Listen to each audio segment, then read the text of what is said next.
오늘 본문은 사실을 적은 이야기라기보다는 꾸며낸 이야기 같습니다.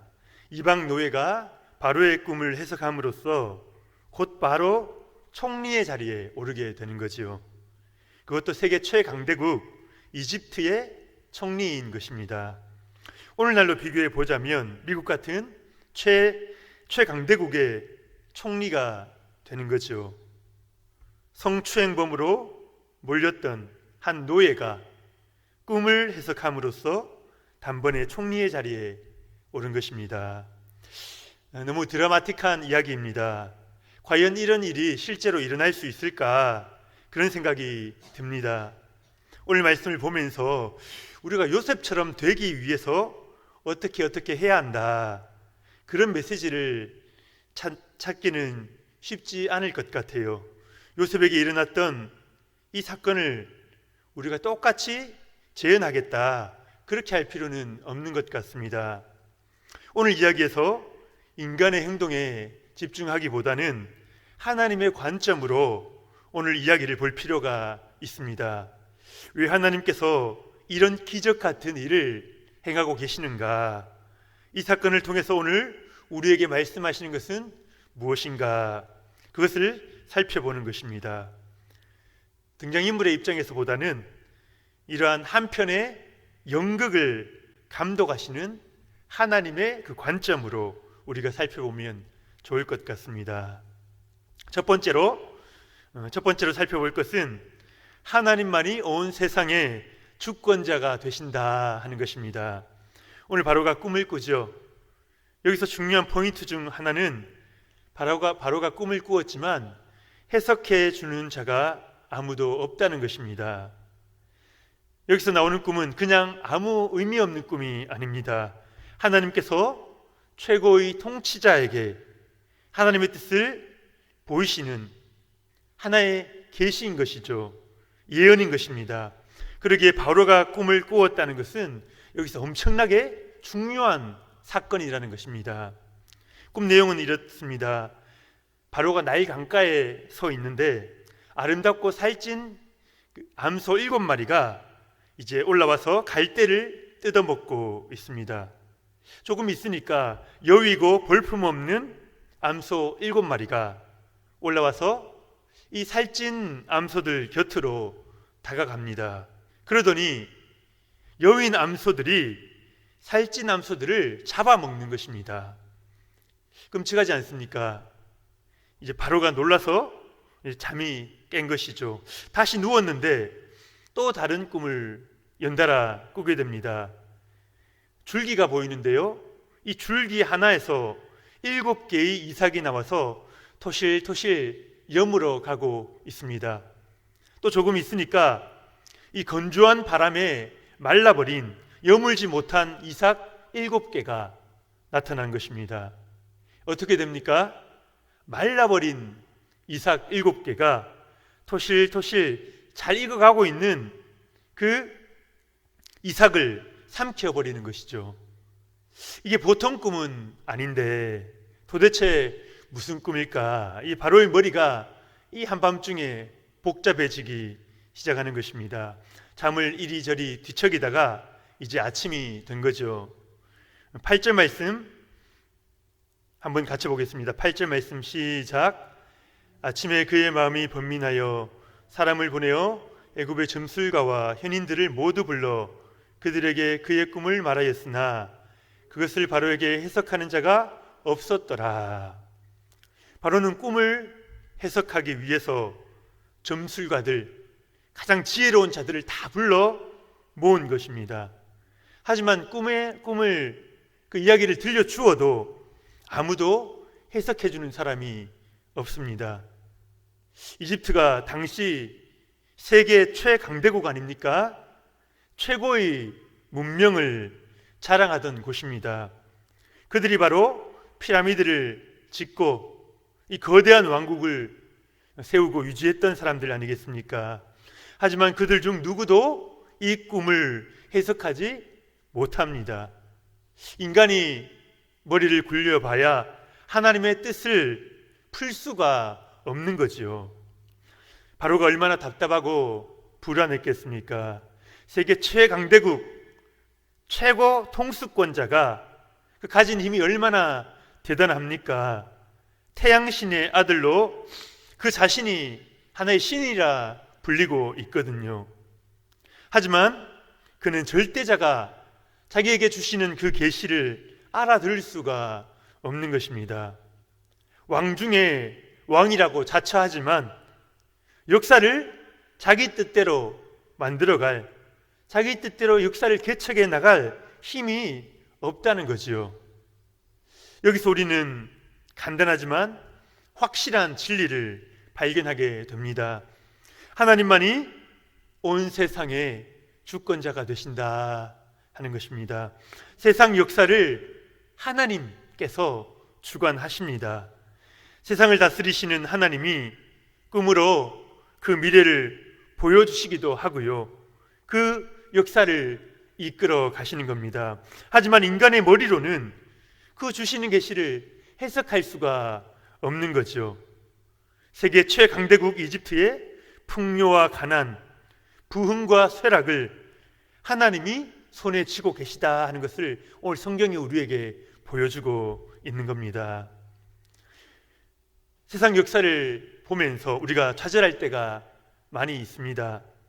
왜 하나님은 저런 악한 자들을 내버려 두시는가? 왜 약한 자들만이 이렇게 고통을 받아야만 하는가? 하나님이 지금도 다스리시는 게 맞는가? 우리가 그렇게 의문을 던질 때가 있습니다.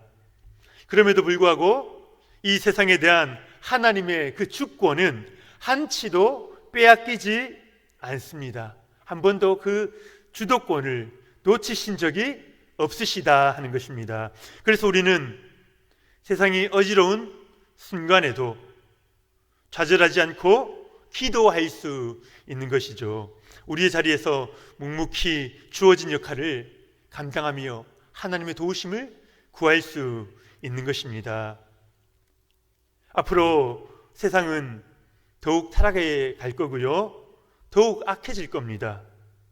하지만 그 모든 역사는 하나님의 주권 안에서, 하나님의 계획 안에서 이루어진다는 것을 우리가 기억하고 결코 낭망할 필요가 없는 것이죠. 우리는 이 세상 역사 속에서 하나님의 그 일하시는 그 역사를 우리가 볼 줄 알아야 합니다. 그리고 우리 자녀들에게 그 시각을 가르쳐 주어야 합니다. 우리가 역사를 공부할 때에 그 인물 중심으로 그렇게 배우지 않습니까? 그렇다 보니 이 세상 역사를 인간의 역사로 단순히 그렇게만 볼 수가 있는데요, 그게 아니죠. 이 세상의 역사는 철저히 하나님께서 이끌어 가시는 역사이다. 오늘 바로를 통하여 보듯이 세상 위정자들은 철저히 하나님의 주권하에 있다는 것입니다.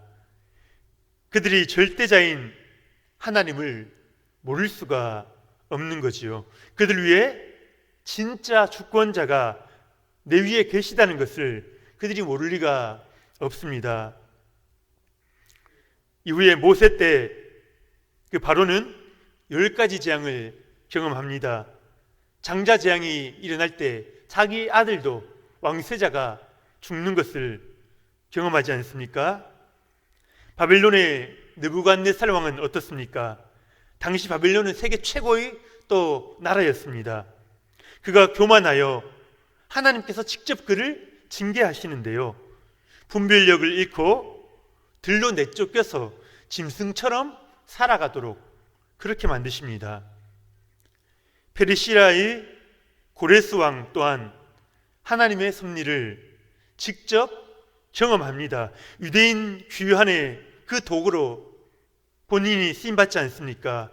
자신이 페르시아를 그 전역을 통일했지만 자신 위에서 역사하시는 그 신적인 힘을 경험하였던 것이죠. 이 모든 자들은 당대 세계를 주름잡았던 왕들입니다. 이들에게 하나님께서 말씀하셨다, 계시하셨다, 하나님 자신을 보이셨다는 것이죠. 이것을 볼 때에 하나님이 지금도 우리가 이 세상 보면은 두렵고 답답할 때 있지 않습니까? 악한 자가 승리하는 것 같지 않습니까? 하지만 지금도 하나님께서 개입하고 계시고 주관하고 계심을 믿을 수가 있는 것입니다. 우리나라가 1948년도에 세워졌지요. 지금까지 놀라운 발전을 해왔습니다. 민주화를 이루고 또 경제화를 또 달성했습니다. 우리가 이 나라 속에 살고 있으니 우리가 그것이 얼마나 대단한지를 잘 모르는데요. 우리나라만큼 민주화된 나라가 많이 없습니다. 국민이 주인이 되어 자유민주주의를 누리는 나라가 이 세상에 그렇게 많지가 않다는 것이죠. 하나님께서 주신 놀라운 축복 아니겠습니까? 경제적으로 또 얼마나 발전했습니까? 이번에 미국 대통령 바이든이 방문해서 무슨 이야기를 하고 갑니까? 자기 나라 일자리 좀 만들어 달라. 우리나라에게 그것을 부탁하고 간 것입니다. 하나님께서 지금 우리나라도 이 나라를 주관하고 계신 줄 믿습니다. 우리가 지금 하나님의 역사 속에 살고 있다. 성경 이야기 속에만 하나님이 계신 것이 아니라 지금 우리가 하나님의 역사 속에 살고 있다. 이 사실을 우리가 기억해야 합니다. 우리 자녀들이 공부를 하고 또 직업을 가질 때에 그것이 하나님의 역사와 연결되어 있다는 그것을 설명해 줄 수 있어야 하는 거죠. 우리가 배우로 캐스팅을 받았습니다. 그 연극의 감독은 하나님이시고요. 무대는 어디입니까? 바로 이 세상이죠. 때로는 그 연기를 하다 보면 다른 배우들이 내 앞에서 큰 소리를 치고 악당이 나를 괴롭힙니다. 그죠? 하지만 그 모든 스토리를 주장하시는 분은, 감독하시는 분은 하나님이시라는 겁니다. 우리 하나님이 이 스토리를 이끌어가고 계시다는 것입니다. 이것을 기억하실 수 있는 저와 여러분 되시기를 축복합니다. 두 번째로 한번 살펴볼 것은 하나님께서는 이 세상 역사를 이끌어가기 위해서 하나님의 사람을 준비하신다 하는 것이죠. 하나님은 자신의 뜻을 이 땅에 펼치시기 위해서 사람이 필요하십니다. 그래서 사람을 준비하시는 게 하나님께서 우리 가운데 하시는 일이지요. 그런데 하나님이 사람을 준비하시는 방법과 이 세상에서 사람이 준비되어가는 이 방법이 차이가 있습니다. 어떻게 다를까요? 세상에서는 나의 능력을 키우고 판단력을 키우고 스펙을 쌓고 승진을 해야 합니다. 경력을 쌓아야 하지요. 때로는 술수도 사용해야 하지요. 그런데 하나님의 방법은 전혀 다릅니다. 가장 큰 특징은 뭐냐면 철저히 수동적이다. 철저히 수동적이다. 하나님께서 사람을 만들어 가실 때 우리가 우리 의지적으로 무언가를 행하는 것이 아니라 하나님께서 던져 놓으신 그 장소에서 우리가 다듬어진다는 것입니다. 요셉이 준비되는 과정이 어땠습니까? 가장 먼저 노예로 팔리는 거지요. 그래서 노예로 일하는 것입니다. 하지만 그 가운데서 하나님이 하신 줄 믿고 최선을 다하는 겁니다. 억울한 상황까지도 하나님의 주권하에 있음을 그 시간을 통해서 배우는 거죠. 이게 가장 힘든 교훈 아니겠습니까? 요셉은 이제 범죄자로 몰려 감옥에 갇힙니다. 하나님 앞에서 정직하게 살려고 안간 힘을 썼는데 오히려 누명을 쓰고 감옥에 갇히죠. 이때 요셉의 기분이 어땠을까? 그토록 충성했던 주인 보디발조차도 자신을 버린 것입니다. 여기서 요셉은 다시 한번 모든 상황 가운데서 하나님의 주권을 인정하는 법을 배웁니다. 억울한 그 시기를 참고 견뎌낼 수 있으시겠습니까? 어렵죠. 그런데 그것을 지나가야지 하나님이 마음껏 사용하시는 도구로 준비된다는 것입니다. 그래서 나를 의지하는 게 아니라 이제 하나님을 의지하는 법을, 사도 바울도 그 얘기를 하지 않았습니까? 하나님을 의지하도록 그렇게 만들어 가시는 거죠. 지금 우리 성도님들 원치 않는 상황 가운데 혹시 계시지는 않습니까? 부담스러운 힘겨운 상황 가운데 계시지는 않습니까? 내가 생각한 대로 일이 풀리지가 않아요. 그런데요, 바로 이때가 하나님을 신뢰하는 법을 배우는 시간입니다. 지금 있는 자리에서 하나님이 내 편이시다, 그렇게 한번 외치시기 바랍니다. 나를 붙들어 주실 것이다. 나를 캐스팅하신 하나님이 스토리를 만들어 가신다, 그렇게 믿으시고요, 성령의 지혜를 간구하시기 바랍니다. 이렇게 해서 하나님은 당신이 사용하시는 당신의 사람을 만들어 가시는 거죠.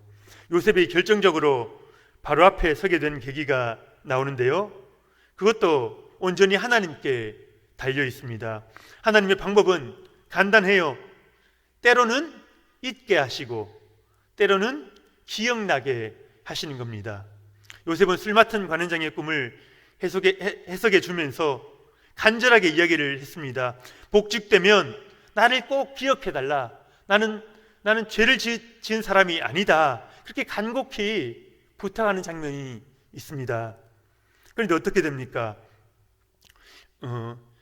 일단 40장 14절, 창세기 40장 14절 이렇게 말합니다. 당신이 잘 되시거든 나를 생각하고 내게 은혜를 베풀어서 내 사정을 바로에게 아뢰어 이 집에서 나를 건져주소서 부탁을 하죠. 그런데 술 맡은 관원장은 기억 못해요. 다 잊어버립니다. 40장 23절에 이렇게 나옵니다. 술 맡은 관원장이 요셉을 기억하지 못하고 그를 잊었더라. 지금 창세기 저자는 이 기억하고 잊고 기억하는 이 모든 것도 하나님의 주권하에 있음을 알고 그것을 지금 기록하고 있는 것이죠. 요셉을 완전히 잊어버린 채로 이 술 맡은 관원장이 2년을 일했던 겁니다. 그런데 이때 바로가 꿈을 꾸게 되면서 이 술 맡은 관원장의 장의 머릿속에 이 요셉이 딱 떠오른 것이죠. 요셉은 2년 동안 마음고생을 했겠지만 하나님의 그 드라마에서 볼 때에, 스토리에서 볼 때에 지금 얼마나 기가 막힌 타이밍입니까? 하나님께서 우리 인생 극본을 이렇게 드라마틱하게 쓰십니다. 다만 우리가 그 타이밍을 알 수가 없어서 마음 졸이고 그렇게 연기를 하는 거죠. 그래서 우리는 하나님의 다스리심을 신뢰하는 훈련을 계속해서 해야 하는 것입니다. 우리 성도님들, 여러분들 생각에 너무 빠지지 마시기 바랍니다. 여러분들 생각은요, 그 생각에 빠지기 시작하면요, 그것이 나를 사로잡기 시작하는데요, 그것은요 하나님의 계획과 전혀 상관이 없거든요. 하나님의 뜻을 물으시기 바랍니다. 하나님의 계획을 물으시기 바랍니다.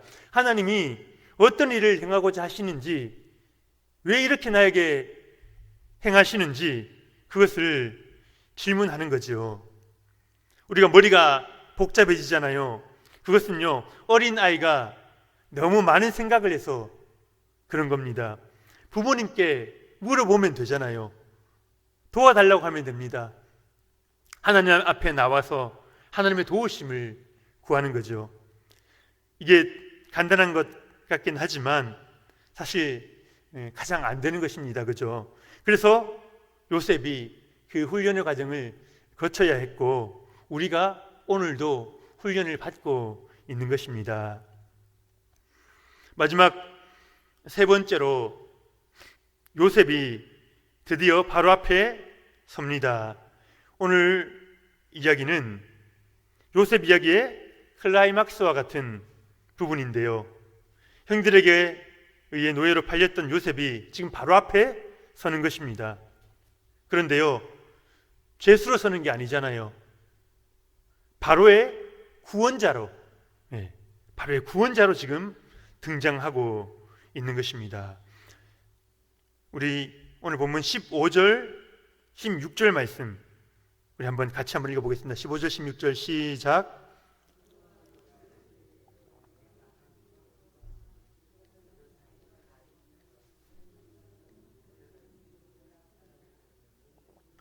요셉이 바로에게 대답하여 이르되 내가 아니라 하나님께서 바로에게 편안한 대답을 하시리이다. 아멘. 여기서 방금 읽은 이 구절에서 알 수 있는 게 뭡니까? 요셉이 지금 이제 훈련을 받고 나니 하나님의 주권과 하나님의 지혜를 철저하게 인정하고 있는 것입니다. 다시 말하면 요셉은 지금 이제 하나님의 대언자로 그 자리에 서 있는 것입니다. 요셉이 지금까지 이것을 훈련받았거든요. 내가 아니라 하나님께서 바로에게 편안한 대답을 하시리이다. 내가 아니라, 우리 항상 내가 하거든요. 내 주장을 하고 내 생각을 말하고 내 고집대로 하거든요. 그런데 훈련을 받고 나면은 내가 아니라, 이것을 배우기 위해서 요셉이 13년간의 훈련을 받았던 것이죠. 우리의 삶을 표현하는 주어가 점차 바뀌게 됩니다. 처음에는 내가 그렇게 이야기를 했었는데요.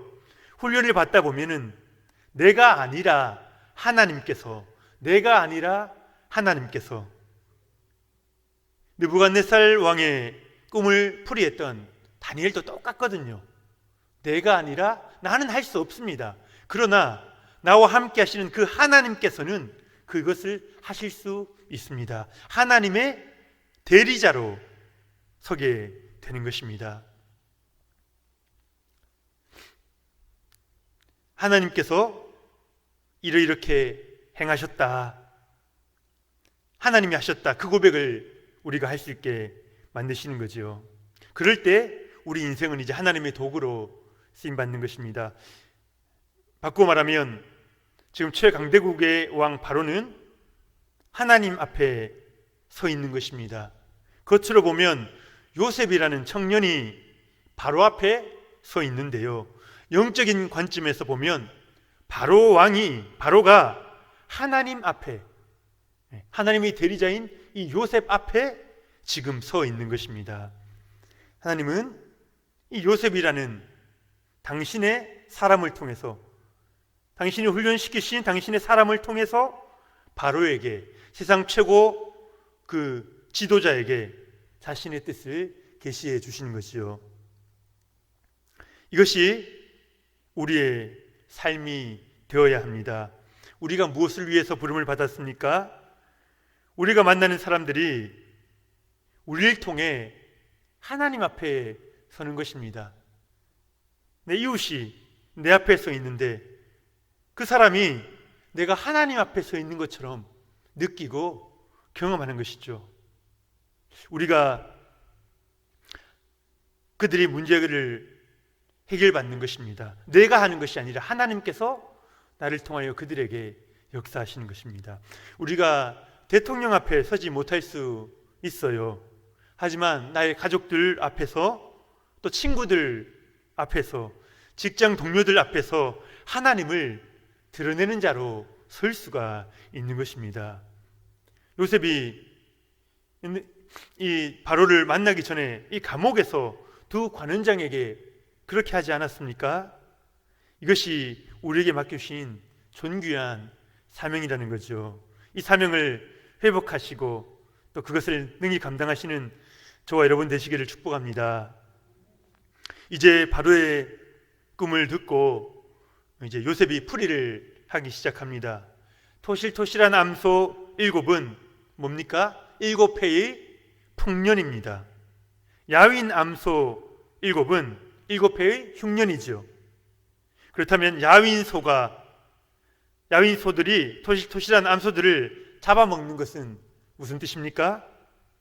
흉년이 너무 심해서 이전에 있었던 그 풍년을 기억할 수가 없다는 것입니다.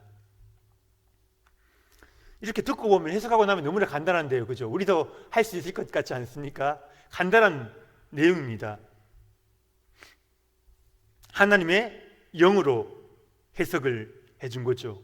이제 꿈의 해석이 끝났는데요, 여기서 이게 끝이라면 바로는 오히려 염려가 더 커졌을 겁니다. 당시 7년간의 큰 흉년이라고 말하면요, 거의 나라가 전멸하는 그러한 상황이거든요. 바로는 이 풍년을 누리지도 못하고 두려워서 떨기만 했을 겁니다. 하지만 하나님께서는 그 꿈에 대한 확실한 해결책을 주시는 겁니다. 우리 33절에서 36절, 33절에서 36절 우리 한번 교독으로 한번 읽어보겠습니다. 이제 바로께서는 명철하고 지혜 있는 사람을 택하여 애굽 땅을 다스리게 하시고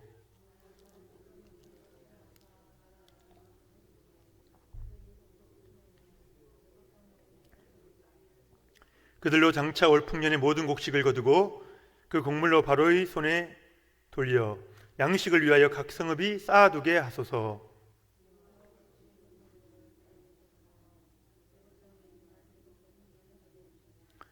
땅이 흉년으로 말미암아 망하지 아니하리이다. 아멘.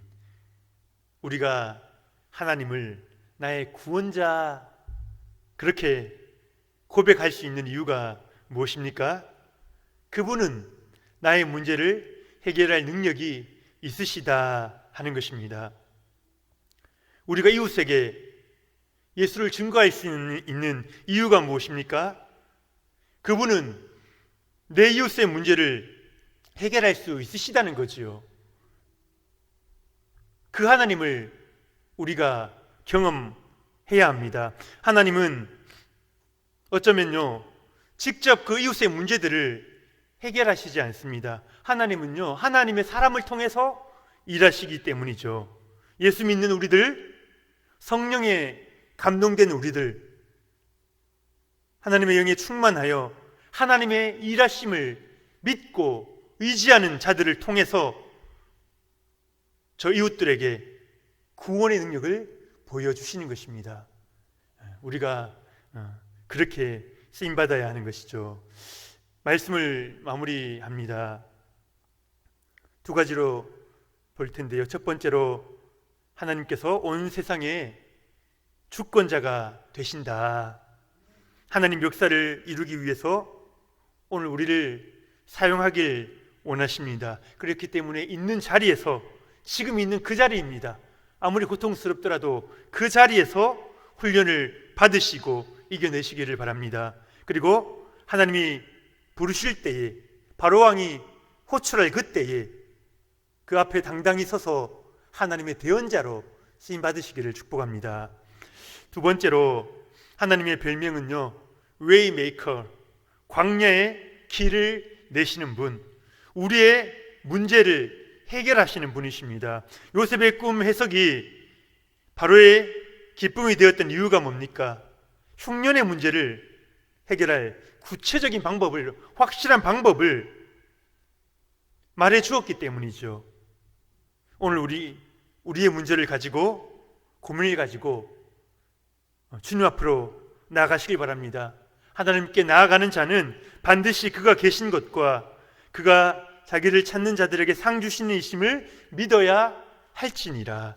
우리가 다시 한번 그 믿음 붙들고 나아가 하나님께 아뢰는 것입니다. 그리고요, 우리 문제를 아뢰고 우리 가족의 문제, 이웃의 문제, 그것을 가지고 무릎을 꿇는 것입니다.